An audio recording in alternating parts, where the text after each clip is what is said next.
नमस्कार, कंज्यूमर अड्डा में आपका स्वागत है। मैं हूं मनोज श्रीवास्तव। देश में कोरोना वैक्सीन का ड्राई रन चल रहा है, यानी वैक्सीन किस तरीके से डिस्ट्रीब्यूट की जाएगी इसकी एक परीक्षा चल रही है। वैक्सीन को मंजूरी मिलने का इंतजार हो रहा है। डेली न्यू केसेस की संख्या लगातार घट भी रही है। इकोनॉमी को वापस पटरी पर लाने की जद्दोजहद भी चल रही है और इन सब के बीच ब्रिटेन में सामने आया कोरोना का एक नया स्ट्रेन और उसने भारत में घुसपैठ कर ली है।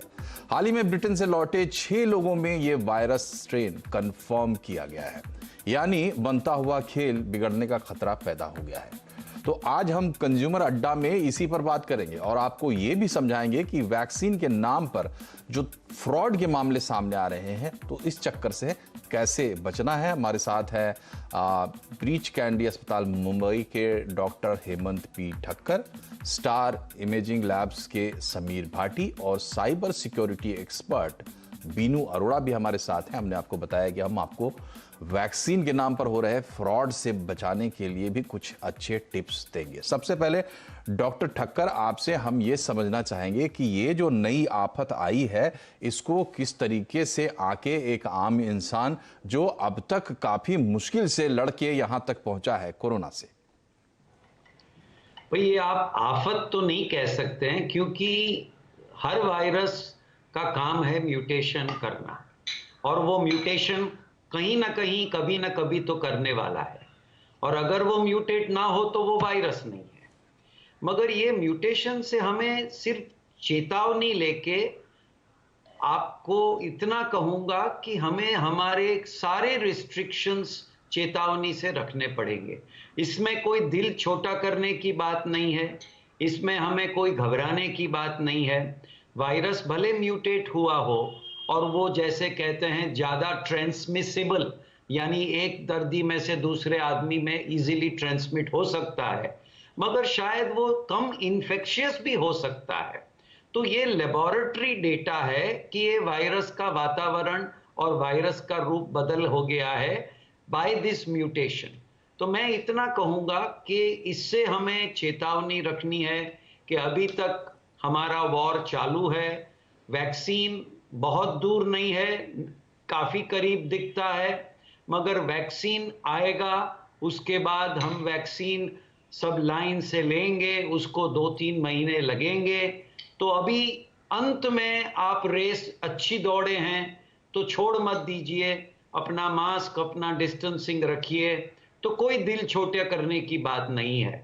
यूके में आया है, अफ्रीका में आया है, कई जगह आया है, इंडिया में भी पहुंच गया है, मगर कोई हिंदुस्तान में फर्क नहीं पड़ेगा। हिंदुस्तान ने काफी सक्सेसफुली ये वायरस को अच्छी तरह से श्रग ऑफ किया है अब तक। जी, तो 33,000 के करीब लोग जो हैं वो आए हैं पिछले 1 महीने के अंदर, जो असेसमेंट है हमारा, और उसमें से 114 लोगों का जो एक टेस्ट हुआ था, 114 लोग जो संक्रमित मिले टेस्ट में, उनमें से 6 में ये स्ट्रेन मिला है जो अलग है। हालांकि ये तमाम जो 114 संक्रमित मिले हैं 33,000 लोगों में से, वो ब्रिटेन से ही आए थे। अब जैसा डॉक्टर साहब भी बता रहे हैं, दुनिया के अलग अलग हिस्सों में, अलग अलग देशों में ये फैल चुका है। तो डॉक्टर साहब, ये एक और थोड़ा और स्पष्ट करके आपसे हम समझना चाहेंगे, क्योंकि आजकल लोग बहुत अवेयर हो गए हैं, और ये तो बात आपने सही कही कि आप जो अपना प्रिकॉशन है उसको रखें, तो इसमें बहुत घबराने की बात नहीं है। लेकिन लोग समझना चाहते हैं कि दरअसल अंतर क्या है और उस अंतर का असर क्या है। मतलब वो कह रहे हैं कि ज्यादा तेजी से फैलेगा, तो क्या खास बातें हैं इसमें? भाई, म्यूटेशन क्यों होता है? आपने वायरस को 8, 9, 10 महीना से कैद करके रखा है। आप उसको स्प्रेड नहीं करने देते हैं, आप उसको सैनिटाइज कर देते हैं, कोई दर्दी के अंदर जाता नहीं है क्योंकि आपने मास्क दिया है, आप उनको दवाइयों से मारते हैं। तो वायरस बेचारा क्या करेगा? वायरस किसी भी तरह अपना रूप बदली करके एक जगह से दूसरी जगह, यानी दूसरे मरीज में फैलने की कोशिश करता है, और ये अपना रूप बदलता है ताकि वो ये सारे प्रिजनर के केज में से निकल के छटका के दूसरे के पास चले जाए। मगर ये करने में उसकी भले इन्फेक्ट ट्रांसमिसिबिलिटी बढ़ती है, यानी एक जगह से दूसरे जगह जल्दी से ट्रांसमिट हो जाएगा, मगर उसकी इन्फेक्टिविटी शायद कम होती है, वायरस वीक होता है और ये इतना ज्यादा म्यूटेट नहीं होता है कि हमारे वैक्सीन्स उसे मार ना सके, कि हमारी दवाइयां उसे मार ना सके। हमारे मास्क उतने ही काबिल रहेंगे ये नए म्यूटेंट स्ट्रेन को पकड़ने के लिए और प्रोटेक्शन देने के लिए। हमारे अल्कोहल सैनिटाइजर्स भी उतने ही काबिल रहेंगे। तो हमें तो सिर्फ एक चेतावनी है और हमें ये समझ के चलना है कि वायरस अभी तक गया नहीं, किसी न किसी रूप में ये वायरस घूमता है, थोड़ा अलग रूप है तो उसका हमें ध्यान रखना है, मगर कोई दिल नहीं छोटा करिए। हमारा वैक्सीन भी उसे प्रोटेक्शन देगा, हमारी दवाइयां से आपको भी उतनी ही सक्सेस मिलेगी और आप अपना सैनिटाइजेशन, डिस्टेंसिंग और मास्किंग रखिए। बस अभी बहुत थोड़ा वक्त बाकी है, आपने लंबा वक्त बिताया है और 2-3 महीने है, पूरा 1 साल करना है। 2020 चले जाएगा, 21 की शुरुआत हम अच्छी तरह से ही देखेंगे। और हिंदुस्तान में तो नंबर्स कम हो गए हैं। हम जब बम्बई में देखे तो हमारी अस्पतालें भी अभी वेकेंट बेड्स है। हिंदुस्तान में आप देखिए दूसरे स्टेट्स में भी अच्छे रिपोर्ट्स आ रहे हैं, फेटेलिटी रेट्स कम है। तो आप अपना ग्लास आधा भरा हुआ देखिए, आधा खाली मत देखिए। जी बिल्कुल, हम तो ये शुरू से कह रहे हैं, जो पहला कार्यक्रम हमने किया था कोरोना वायरस पे 22 जनवरी को, तब भी हमने कार्यक्रम का नाम यही रखा था कि कोरोना से डरो ना। तो आप पॉजिटिव रहें। बहरहाल जो फैक्ट्स हैं वो जरूर मद्देनजर रखें और उस पर जिस तरीके से अथॉरिटीज और सरकार रिएक्ट कर रही है, कम से कम उस संदेश को समझें। नए साल का सीजन है, छुट्टियां चल रही हैं और लोग थोड़ा दूसरे माहौल में भी रहते हैं, मतलब शायद भूल भी जाएं कि क्या एहतियात उनको रखना है, तो ये गलती ना करें। 3 केस बंगलुरु में मिले हैं, 2 हैदराबाद में और 1 पुणे में। ये जो 6 केसेस जो कंफर्म हुए हैं अभी तक भारत में, यही हैं। अब हम चलते हैं समीर भाटी के पास। समीर साहब, ये बताइए कि हम कैसे पहचानेंगे क्या जितने भी लोगों का कोरोना टेस्ट अब हो रहा है, उन तमाम लोगों के टेस्ट में हम अब इस स्ट्रेन को ढूंढ रहे हैं अलग से, यानी हर टेस्ट के अंदर इस स्ट्रेन को ढूंढेंगे कैसे? बिल्कुल, जैसा भी आपने डेटा भी एक बताया था कि जो 25 नवंबर से 23 दिसंबर के बीच में लगभग जो डेटा मिला है, 33,000 के करीब लोग यूके से आए हैं, है ना, और जिनमें 114 के करीब पॉजिटिव भी निकले हैं। अब उस पॉजिटिव में से हम डिफरेंशिएट कैसे करेंगे कि ये यूके वाला स्ट्रेन है कि नहीं, जिस तरह से आपने सवाल किया। अब इसमें क्या अभी जो गवर्नमेंट ने जो प्रोएक्टिव स्टेप्स लिए हैं, इसमें उन्होंने नए वायरस को, जो स्ट्रेन को ढूंढने के लिए सबसे पहले तो ये कॉन्टैक्ट ट्रेसिंग वाला काम जो प्रोएक्टिवली कर रहे हैं वो तो हो ही रहा है। कॉन्टैक्ट ट्रेसिंग में उसमें पैसेंजर्स है, क्रू मेंबर्स हैं, उनकी फैमिली है, फ्रेंड्स है, इस तरह की इस लेवल तक भी ट्रेसिंग हो रही है ना। दूसरी इसमें 2-3 और अभी प्रोएक्टिवली जो स्टेप लेने पड़ सकते हैं आगे भी, कि शायद फ्लाइट्स को भी थोड़ा डिले करना पड़ सकता है। आपका जो क्वेश्चन सवाल था कि इसमें हम ये कैसे डिफरेंशिएट करेंगे, जो भी पॉजिटिव आए हैं 114 के करीब लोग, उनका आगे टेस्ट के लिए भेजा गया था जिसको हम जीनोम सीक्वेंसिंग कहते हैं, फर्दर एक एडवांस टेस्ट, जिससे हम डिफरेंशिएट कर सकते हैं कि ये इसके अंदर यूके वाला स्ट्रेन है या ये नहीं है। उसके बाद जैसा कि अभी हमें जो आज का अपडेट मिला भी है कि इसमें पॉजिटिव भी निकले हैं कुछ लोग, अब फर्दर उनके कॉन्टैक्ट ट्रेसिंग होगी और उन लोगों का भी फिर दोबारा से यही वाला आपका genome sequencing, RT-PCR and then genome sequencing. तो इस तरह से ये स्टेप बाय स्टेप ये सारे प्रोसेस होंगे। और जैसा अभी आपने बताया भी कि हाँ, अभी फिलहाल इसमें प्रोएक्टिवली डॉक्टर साहब ने बिल्कुल बात ठीक कही है कि चीज़ें अभी सब कुछ कंट्रोल में है। हाँ, पर हमें ध्यान अभी रखना ही है क्योंकि अभी जैसे न्यू ईयर सेलिब्रेशन वाला टाइम आ रहा है, तो इस टाइम हमें बिल्कुल भी, क्योंकि अभी तक की हम बहुत अच्छे से इसकी जो है लड़ाई लड़ रहे हैं, बहुत अच्छे से चल रहा है, और अब थोड़ी सी भी बात हमारी छोटी मोटी लापरवाही भी आगे हमारे लिए काफ़ी प्रॉब्लम क्रिएट कर सकती है। क्योंकि इसमें एक चीज पे बार बार जो हम ध्यान खिंचवा रहे हैं कि इसका ट्रांसमिशन जो है ज्यादा होता है। हाँ ठीक है, इसकी मोर्टेलिटी रेट, सीवियरिटी और वो सब पहले वाले वायरस की तरह ही है, वो सब ज्यादा नहीं है, बट ये वाले जो कुछ प्रोएक्टिवली स्टेप है जिसके अंदर हम हॉटस्पॉट एरियाज वगैरह, इन पे हमें थोड़ा सा स्ट्रिक्ट जो है स्टेप्स लेने की जरूरत है। और स्पेसिफिकली न्यू ईयर के अंदर जो हमारे नियम है उनको स्ट्रांगली स्ट्रिक्टली इंप्लीमेंट कराने की ज़रूरत है। जो हमारे कोविड अप्रोप्रिएट बिहेवियर्स है उनको ग्राउंड लेवल पे ठीक तरह से इंप्लीमेंट कराने की ज़रूरत है। जी। तो जो समीर साहब कह रहे हैं वो तो उसको थोड़ा और आप इस तरीके से समझिए कि अभी क्या हुआ, जब ये नया स्ट्रेन तो आया ही है, लेकिन इससे पहले भी अथॉरिटीज को ये चिंता थी कि नए साल और क्रिसमस की छुट्टियां आ रही हैं, लोग पार्टी करने के लिए घर से बाहर निकलते हैं, तो उसको लेकर कुछ कदम उठाए गए, जैसे कि नाइट कर्फ्यू लगाया गया। अब 31 की रात तो पूरे देश में नाइट कर्फ्यू होगा, लेकिन हमारे पास इतनी फोर्सेस तो है नहीं ना कि सबको बलात् घर में बंद कर दिया जाए। तो लोगों को ही इस चीज को पालन करना होगा और इस पे ध्यान रखना पड़ेगा कि रात 10 से सुबह 6 बजे तक कम से कम वो अपने आप को थोड़ा महदूद रखें। और इसके अलावा आप समझिए दिक्कत क्या हो रही है कि ये जो 33,000 लोग जो आए थे ब्रिटेन से, जिनका टेस्ट हुआ और उनमें से 114 पाए गए जिनमें ये स्ट्रेन है, तो दिक्कत ये आई कि कुछ लोगों के नाम पते मिसमैच थे, कुछ लोगों के टेलीफोन नंबर्स जो है वो गड़बड़ थे, तो ट्रेसिंग में बड़ी दिक्कत हुई।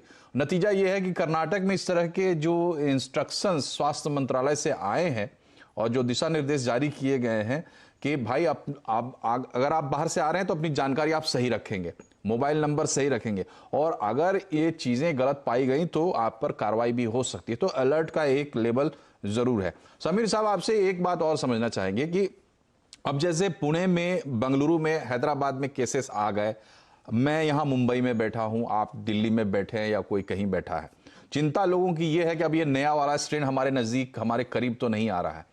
तो क्या हमने अभी ये कुछ स्ट्रेटेजाइज किया है कि किस तरीके से हम इसको मतलब जो कॉन्टैक्ट ट्रेसिंग है वो तो अपनी जगह है, क्या हम सैंपल के लिए भी या किसी भी तरीके से टेस्ट के बाद जो आप कह रहे हैं जीनोम सीक्वेंसिंग की पहचान के लिए, तो क्या ये देश भर में इसको लेकर भी कुछ हो रहा है इस वायरस को पकड़ने के लिए? देखिए, जी अभी अगर हम देखे जाएं तो चीज़ें काफ़ी हद तक कंट्रोल में और बहुत प्रोएक्टिवली काफ़ी स्टेप्स ऑलरेडी लिए गए हैं सरकार की तरफ से, जिसमें आपकी फ़्लाइट्स वगैरह ऑलरेडी बैन हो चुके हैं। और अभी हमारे पास डेटा है, जो आप बता रहे हैं कि ठीक है डेटा थोड़ा मिसमैच हो रहा है, वो वाली बात थोड़ा मतलब उस बात से मैं भी सहमत करता हूँ। कॉन्ट्रैक्ट ट्रेसिंग जैसे चल ही रही है, उसके अलावा सभी सरकारें एक दूसरे से कनेक्टेड है और बहुत सारी जो अभी इसके लिए नई SOPs आई है, गाइडलाइंस आई है, उसके लिए भी सभी सरकारें अपडेटेड हैं। हाँ, इसमें एक चीज़ और है जो आप बता रहे हैं, जीनोम सीक्वेंसिंग ऐसे सभी का तो नहीं किया जाएगा। हाँ, जो अभी ये वाला डेटा है, इसके अंदर जो भी पॉजिटिव केसेस आए उनका फर्दर जीनोम सीक्वेंसिंग होगा और उसके लिए भी अभी करीबन 20 के करीब हमारे देश में लैब्स हैं जहां पर ये हो सकता है, जो कि जैसे दिल्ली में, हैदराबाद में, भुवनेश्वर में, पुणे में और काफ़ी बड़े शहरों में वो लैब्स अवेलेबल है। तो अभी स्थिति उस तरह से कंट्रोल में है। बस वही जो हम बात कर रहे हैं, प्रोएक्टिवली सब चीज़ों को ध्यान में रखना पड़ेगा, क्योंकि दो चीज़ें हैं, एक तो हमारी पॉपुलेशन और दूसरा स्पेसिफिकली अभी जो टाइम है विंटर वाले सीजन का। तो विंटर वाले सीजन में डेफिनेटली जो डिजीज़ की सीवियरिटी है थोड़ी बढ़ जाती है, तो इसलिए हमें विशेष ध्यान रखने की ज़रूरत है। चलिए, तो ये जो सवाल हमने पूछे डॉक्टर साहब से भी और समीर जी से भी, वो सवाल हमने बिल्कुल आम लोगों के नज़रिए से पूछे हैं, जो आपस में लोग बातचीत करके समझने की कोशिश करते हैं, तो उस हिसाब से। दूसरा मकसद हमारा जागरूकता है, तो हमारे जो दर्शक हैं या जो भी देश के लोग हैं वो सब बड़े होशियार लोग हैं और काफ़ी जागरूक लोग भी हैं, लेकिन जागरूकता को बार बार आपको याद दिलाना पड़ता है, इसलिए कि कहीं भी कोई भी आपसे चूक ना हो। और यहाँ तक जो हम ये पहुँचे हैं कि अब ऐसा लग रहा है कि 2021 में पुराने दिन लौटेंगे, तो वो इसलिए हुआ है क्योंकि हमने सावधानी रखी। तो अभी हम यहाँ एक छोटे से ब्रेक के लिए रुक रहे हैं। ब्रेक से जब हम वापस आएंगे तो एक आध छोटी और शंकाएं जो आपकी होंगी वायरस से जुड़ी हुई, वो भी क्लियर हो जाएंगी ब्रेक के बाद। और हम आपको बताएंगे कि एक जो नया खेल चल रहा है वैक्सीन के नाम पर, साइबर फ्रॉड का, तो उसका भी कुछ ना कुछ प्रेस्क्रिप्शन, उससे भी बचने के कुछ उपाय बीनू अरोड़ा साहब से आपको दिलवाएंगे एक छोटे से ब्रेक के बाद।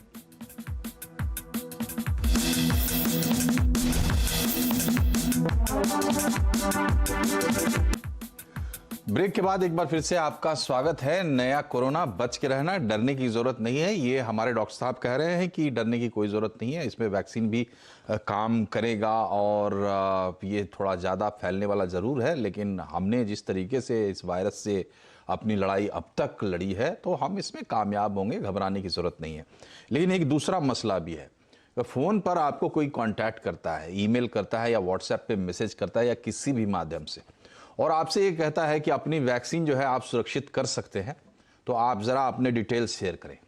तो आप डिटेल्स शेयर करते हैं, फ़ोन नंबर वगैरह, और उसके बाद वो कहता है कि आपके पास एक ओटीपी आएगा, वो ओटीपी आप शेयर करें और आपका रजिस्ट्रेशन पक्का। या फिर हम आपको एक क्यूआर कोड भेज रहे हैं, उस क्यूआर कोड को आप जो है स्कैन करें, उसको दूसरे फ़ोन पर लेके जैसे भी आप स्कैन करें, और उसके बाद तुरंत आपके जो है वैक्सीन आपका पक्का हो जाएगा कि वैक्सीन आएगी तो आपको कब वैक्सीन मिलेगी। हालांकि सरकार ने इसके लिए एक बड़ी अच्छी व्यवस्था बनाई है, कोविन नाम का एक ऐप बनाया है, और वहीं से तमाम लोगों को जो है वैक्सीन के लिए नंबर मिलेगा। लेकिन ये जो आपसे क्यूआर कोड शेयर करने के लिए और ओटीपी शेयर करने के लिए कह रहे हैं लोग, दरअसल ये फ्रॉड्स हैं, और इनकी नज़र आपके बैंक अकाउंट पर है या फिर आपके वॉलेट पर है, और ये आपसे पैसा उड़ाते हैं। तो वीनू अरोड़ा साहब, ये बहुत फ्रिक्वेंट हो रहा है और बहुत मैसेजेस इस तरीके के आ रहे हैं कि ऐसे मैसेजेस लोगों के पास आ रहे हैं। आप बताइए क्या सुरक्षा है इसमें लोगों के लिए? अपनी तरीके से हम अगर समझना चाहें तो हमारे लिए क्या टिप्स है? देखिए, कोरोना वायरस के से रिलेटेड जो स्कैम्स हैं वो साइबर ने मार्च 2020 से नोटिस करने शुरू किए थे, मगर अभी हाल ही में स्पेशली आपका जून के बाद से ये जो स्कैम की फ्रीक्वेंसी है और जो इनकी सोफिस्टिकेशन है वो काफ़ी ज़्यादा बढ़ गई है। तो आजकल स्पेशली ये वो स्कैमर्स हैं जो मेनली पैसों के लिए लोगों को टारगेट करने की कोशिश करते हैं। जैसे आपको व्हाट्सएप मैसेज करना, एसएमएस करना या आपको ईमेल्स कर देना, जहाँ पे वो आपको एक ऑफर देंगे कि आपको हम क्यू में पहले लगा देंगे कोरोना वायरस वैक्सीन के लिए, अगर आप इस पर क्लिक करेंगे या वो अपनी डिटेल सबमिट करेंगे। उनका मकसद बहुत ही स्ट्रेट फॉरवर्ड है, बहुत ही सिंपल है कि वो आपकी इंफॉर्मेशन को गैदर करके आपसे कुछ ऐसा एक्शन या कुछ आपसे ऐसा कुछ काम करवाएंगे ताकि वो आपके बैंक अकाउंट से या आपके डिजिटल वॉलेट से पैसा ऐड सकें। और ये साइबर क्रिमिनल्स की बहुत ही पुरानी आदत रही है। कोई भी ग्लोबल इवेंट होता है तो वो ऐसे स्कैम्स को डिजाइन करते हैं ताकि लोगों को वो लोग उनसे पैसा ऐड सके। और इसके लिए ये जानना बहुत ज़रूरी है कि जब आपको ऐसे एसएमएस या ऐसे व्हाट्सएप मैसेजेस या ईमेल्स आते हैं तो कंज्यूमर के लिए बहुत ज़रूरी है कि वो हमेशा उसको 2 या 3 बार सोचे कि ऐसी कोई स्कीम या कोई ऐसी कोई एक्टिविटी एक्चुअली में गवर्नमेंट कुछ रन कर रही है या नहीं कर रही है, उसे क्लिक करने से पहले। अगर आपको कोई फ़ोन करता है, जो आजकल बहुत ही कॉमन हो चुका है, स्पेशली महाराष्ट्र और मुंबई एरिया में, जहाँ पे स्कैमर्स कॉल करते हैं ये बोल के कि आप अपना मुझे आधार कार्ड नंबर दीजिए और मैं आपको वैक्सीन में क्यू में पहले खड़ा कर दूंगा, या मैं इस गवर्नमेंट एजेंसी से बात कर रहा हूँ, आप प्लीज डिटेल्स दीजिए मुझे।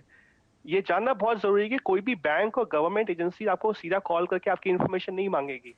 तो और वो आपको कोशिश करेंगे, वो प्रेशर डालेंगे आपके ऊपर कि आप प्लीज इन्फॉर्मेशन दीजिए वरना आपको हम वैक्सीन दे नहीं पाएंगे या आपको नुकसान हो जाएगा अगर आपने इस पे क्लिक नहीं किया।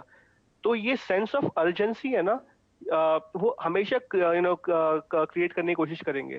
तो बहुत ही इंपॉर्टेंट है कि सतर्क रहिए, और स्पेशली अगर आपको कोई आपकी पर्सनल इंफॉर्मेशन मांग रहा है। ठीक है अरोड़ा साहब, ये तो एक यूजर पे निर्भर करता है कि वो कितना स्मार्ट है, लेकिन अगर यूजर थोड़ा भोला भाला है और ठगा जाता है तब भी जिम्मेदारी बनती। लोग ये जरूर सोचते हैं कि क्या हम कुछ ऐसा इंतजाम कर सकते हैं ऑर्गेनाइज तौर पर, एक सोसाइटी के तौर पे, गवर्नमेंट के तौर पे, जिससे कि इन चीज़ों पर लगाम लगे, क्योंकि ये ऐसा लगता है जैसे बढ़ते ही जा रहे और इसमें कमी आने की कोई बात नहीं है। तो आपको क्या लगता है, क्या सिनारियो है?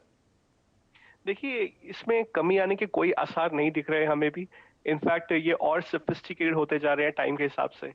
तो सबसे जो इम्पोर्टेंट यही है कि जो अवेयरनेस है, या अगर यूजर को ही सतर्क रहना पड़ेगा इन सब स्कैम्स के लिए जी। और बहुत ही छोटे छोटे स्टेप्स होते हैं, जैसे आप अपनी पर्सनल इंफॉर्मेशन फोन के ऊपर किसी को दीजिए मत। जी। अगर बैंक आपको तो आपकी सतर्कता जो है वही आपका सबसे बड़ा बचाव है। तो देखिए, साइबर एक्सपर्ट खुद टीवी पे बैठ के ये बात कह रहे हैं कि सबसे जो जरूरी चीज है वो आपकी जागरूकता है। अगर आप इंटरनेट पे हैं तो इन तमाम खतरों के प्रति आप एक्सपोज हैं और उनसे आपको बचना पड़ेगा। अब एक आखिरी सवाल डॉक्टर ठक्कर से। डॉक्टर ठक्कर, जो आम आदमी समझ रहा है वो ये समझ रहा है कि ये जो वायरस का जो नया रूप आया है या जो इसका जो म्यूटेंट रूप है, तो इसमें जो हम ये तस्वीरें दिखाते हैं सब जगह, हालांकि वो काल्पनिक तस्वीर ही है कि गोला सा एक है और उसमें कांटे निकले हुए हैं, तो कहते हैं कि ये जो वायरस जो इसने रूप बदला तो इसके कांटे बदल गए हैं और कांटे बदलने के चलते जो है ये थोड़ा वैक्सीन जो है वो भी उसको भी ट्रबल करेगा, यानी वैक्सीन से भी शायद ये थोड़ा रेजिस्टेंट होगा। आप क्या कहना चाहते हैं? मैं हमारे दर्शकों को रिक्वेस्ट करता हूं कि इतनी व्हाट्सएप और गूगल पे आप देखिए नहीं, सीएनबीसी का प्रोग्राम सुनिए। ये बहरूपी वायरस जरूर है, मगर उसका जेनेटिक कोड जिसके सामने हमने वैक्सीन्स बनाए हैं वो अभी तक वही है और हमारे वैक्सीन्स कामयाब रहेंगे। तो उसमें आपको कोई फिक्र करने की जरूरत नहीं है। पूरी दुनिया में वैक्सीन बनाने वाले कई बड़ी बड़ी कंपनियां भी है और न फाइजर, न मॉडर्ना, न एस्ट्रा, न हमारे हिंदुस्तान के वैक्सीन्स या चाइना के वैक्सीन्स, कोई किसी को कोई प्रॉब्लम आया नहीं है। पहले तो आप वैक्सीन की जल्दबाजी मत करिए। ऐसे सीएनबीसी के माध्यम से मैं कहूंगा कि जब तक गवर्नमेंट ना कहे तब तक हिंदुस्तानी आदत के सब कुछ मैं पहला, जैसे हाइड्रोक्सी क्लोरोक्विन जब आया था तो सब लोगों ने जाके खरीद के रखा, लोगों ने रेमडेसिविर अपने रेफ्रिजरेटर में रखे। जी, तो इस तरह की चीजों से बचे। डॉक्टर साहब का संदेश बड़ा साफ है और बिल्कुल आम फहम भाषा में डॉक्टर साहब ने ये समझाने की कोशिश की है कि देखिए वायरस की का जो जीनोम है, यानी कि वायरस की जो जन्म कुंडली है वही है और उसी जन्म कुंडली पर हमने उसका इलाज ढूंढा, यानी कि वैक्सीन बनाया है। दुनिया की तमाम जो कंपनियां हैं, वैक्सीन कंपनियां, उन लोगों ने, तो इसलिए इस बात का तो बिल्कुल खतरा नहीं है कि जो वैक्सीन बन रहे हैं वो उस पर काम नहीं करेंगे। इन तमाम चीज़ों से बचें। गूगल से ज्ञान जरूर लें लेकिन उसको पक्का ना माने और व्हाट्सएप यूनिवर्सिटी से तो बच के ही रहे, ये डॉक्टर साहब भी कह रहे हैं। डॉक्टर साहब आपका बहुत बहुत शुक्रिया, समीर जी आपका शुक्रिया और बीनू जी आपका भी बहुत बहुत शुक्रिया हमसे जुड़ने के लिए। कंज्यूमर अड्डा में फिलहाल इतना ही। नमस्कार।